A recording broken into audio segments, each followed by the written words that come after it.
How y'all doing? It's Jared. This is an NRB douche, right? NRB is not a real boy. I am not a real boy industries douche. That is one of the sickest names. Think about that. This Valley song is from I Am Not a Real Boy, and it's called The Douche. I freaking it's so ridiculous. I love it, right? This is actually the predecessor to the Outcast. The douche is discontinued. This was kind of just the first run model. The Outcast, they're not available now. You can find them on the secondary market every once in a while. You can actually find these douches on the secondary market every once in a while as well. I like the way that this thing flips, right? 4.5 inch blade, or it's a 4.2 inch blade, excuse me, 5.5 inch handles at 4 ounces, right? It's fat. There's a whole lot of actual material here because it is aluminum handles. It's got a relatively thin blade stock, but these aluminum handles to reach that 4.5 ounce weight, right? They're big. There's a lot of material here. They're just fat, right? There's a lot to hold on to here, and it leads to just the overall knife feeling. It's quite interesting in hand, right? Because if you watched my video on the Max Ace Banshee, right? I mentioned with the steel spacers, the Max Ace Banshee feels authoritative, right? I think is the word that I used. You know, it just felt more hardcore when it came in and actually slammed down like that, slammed open. There was so much weight in the back end with the steel spacers that this thing came with stock. It's got aluminum spacers in it. Now, I have to do another video on it because this is basically a completely different knife now. But it felt more authoritative, right? I felt that slam more so than I do with these aluminum spacers. And so I said that this knife feels more authoritative, right? The knife does specifically. That's the opposite with this, right? This douche here, because it's as big as it is, you know what I mean? The 51 weighs 3.5 ounces, or 3.3 ounces, right? A stock 51. But it's a smaller knife. There's not nearly as much to hold on to. There's not nearly as much mass. There's just not nearly as much to walk around on, right? And so the weight behind that knife feels correct. It doesn't feel like as light of a knife as it is. This knife feels lighter than it actually is. Because it's so long and there's actually as much here as there is to hold on to and, you know, fidget around with, the energy that I'm putting into it feels almost like I'm flipping something in like a class of a 41. It doesn't feel like or 42, excuse me, 41. 42. It doesn't feel like I'm actually flipping a 42. But the amount of energy is in that realm, right? And it feels like almost like an 87 size knife, right? It doesn't feel like an 87. It's not rounded. This thing is much more square. The 87 here is much more square than the douche. The douche is much more rounded off. But just the overall size comparison, just the overall kind of plate factor in hand. This knife is definitely large, but it just doesn't weigh a whole lot. And that leads to the bushings coming really into play with this knife. Because it's running on bushings, it's got excellent tolerances. There's basically no handle play. There's no tap. I'll get further down into that onto the table. But it leads it to just having a very individualistic feel, right? I actually kind of like flipping this knife dry because without lubricant in it, I can actually feel just the grind and the movement of the washers a little bit more. And the aluminum handles, the way that, you know, just the overall design of this knife, it actually feels excellent to flip. I can feel the movement more so with this knife than a lot of other knives. Because if you watch my video on this Holmes Spectre Elite, right? This Jerry Holmes Spectre Elite, I mentioned that this kind of gave me an impression on what the difference was between bushings to bearings, right? Bushings versus bearings in your pivot. And this takes it to the next level. If you prefer bushings and a light knife, I really think that the Outcast, which is the next one up, this is a douche, but I think the Outcast is going to be an excellent knife because you can adjust the weight in the back end. It's got adjustable weight in the spacers. This does not stock steel or stock aluminum spacers, and so the weight's fixed here. But the new model, you can actually adjust the weight, get a little bit more weight in the back end, which I think may be actually a positive thing.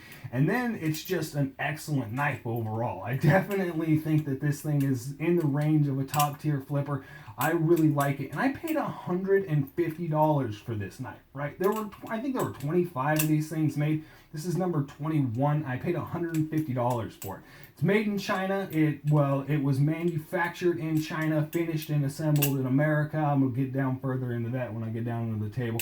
But I like the way that it flips. I mean, it's definitely a whole lot of fun, and it's its own individual thing.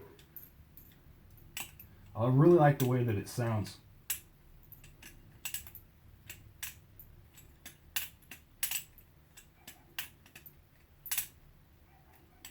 You hear that? I drop it. Let me take this thing outside into the sun.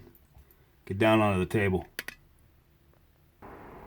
It's an interesting blade shape. It's like a Tom Brown tracker-esque kind of thing, and then it's got the grind lines that are actually, it's not grind lines, you know what I mean? It's specifically milled into the blade there. You can see the lines. It gives it almost like a starburst or sunburst kind of pattern to it.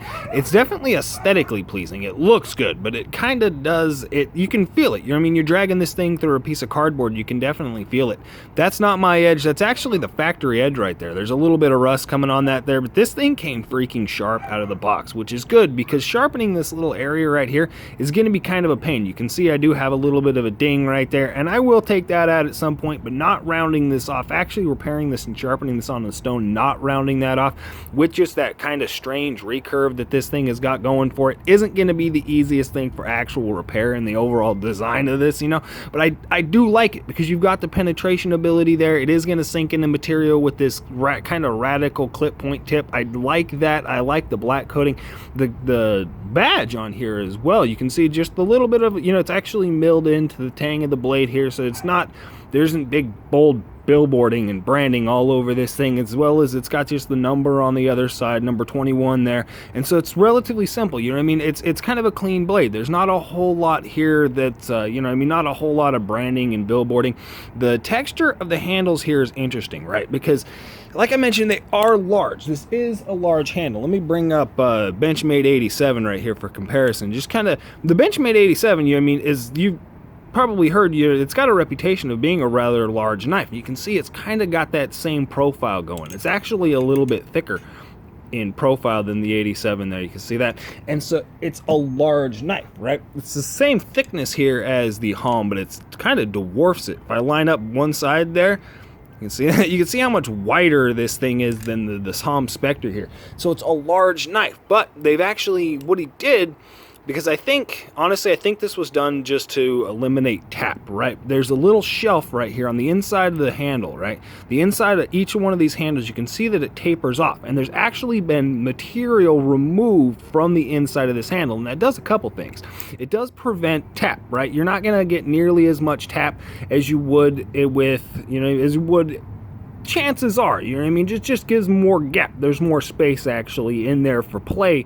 You're not going to be hitting those handles, and it allows you to keep the tolerances up in this area because you can have the same thin blade stock, right? Because if you could easily just make the handles all the way that thin, right? Not have them taper down, just make the whole handle that thin. But then you would have to either raise the, you know, the bushings or the washer in there. You would have had to thicken up the overall mechanism, blade, whatever it is.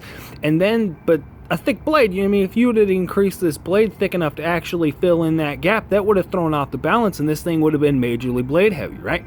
And so having that little bit of a taper in there actually allows you to have the thinner blade, to have that thinner blade stock, saving that weight, keeping the weight down, and balancing out for these aluminum handles, right? Aluminum spacers in the back as well. There's almost no aluminum spacer in the back. It's a little tiny spacer in the back there. It's one of the reasons, again, it's aluminum and it's tiny, so there's not a whole lot of weight in the back end of this knife, but it leads it to being more balanced, right? Having the inside of that handle milled out is actually an excellent design choice, and I really like just the way that it's been executed. There's a lot of thought that I think went into that. The overall milling on this thing, right? So you can kind of see these little milling lines. There's all these little grooves that run along the actual handle there. That's just the mill pattern. I think that's probably done from the actual CNC and the production, the actual manufacture of this thing, and it does add a little bit of grip, right? Because other than that, there's basically none. spinning this knife. If your hands are wet, if you just don't have the strongest grip on this thing, you're right, actually moving it around, actually sliding on this area here where there's none of that milling can be a little bit slippery. You know what I mean? This knife actually isn't the stickiest thing. It is smooth, it's kind of slick. It doesn't flip very well with wet hands. The milling up here does aid a lot. That gives you a lot of traction, a lot of direction, you know, a lot of spin control in the, you know, in actually getting this knife to go around with the little bit of milling up here. But that's really the only milling, the only traction you've got on this knife. So that's one of the major negatives here, is this thing is slick as shit. It will fly out of your hands, right? This is one of my drop queens. I drop this thing a lot, and I know there's multiple reasons for that. Mainly the fact that I drop all my ballet songs. I'm kind of shitty like that, and as well, you know, it is slick. You know, it just doesn't have nearly as much grip as a lot of other knives. I do like it on the side. It's got enough of a fat side profile to actually, you know what I mean, definitely carry along. I like that in ricochets. This little bit area here, right, where it actually hits up with the hidden Zen pin. I like the fact that the Zen pins are hidden as well. You can see that steel Zen pin there just kind of pressed into the aluminum handle, and so it's hidden. You don't actually notice from the outside. It gives a good aesthetic, but that little bit of that little actual nipple right, whatever it is, or protrusion or indention, whatever it is, actually coming in there. When it comes around every once in a while, it will give me a little bit of a pinch. It's never been enough to actually injure me. It's never caused any, you know, blood or anything like that, but just a little bit of a pinch if my hand is just way too, you know, too far up in that area and I come to do something like a ricochet. If I'm a little bit further back, that's not a problem. The spine of this knife is nicely crowned. You can see that, well, it's not crowned, but there is a chamfer running along the spine of this knife most of the way, terminating up right next to that clip point. I definitely do appreciate the way that the back of this knife is done. That's really important with a ballet song. So it's a sick knife. Full-size knife. Give you a size comparison here. Here's a replicant. BRS replicant. Again, back end, right at the back end is about the same size as a replicant, but you come closer up next to the top and it's just, replicant's a lot thinner. You can see that. Kind of dwarfs it. Speaking about radical clip points. Yeah, I definitely think this thing is sick. You see what I'm saying? You see?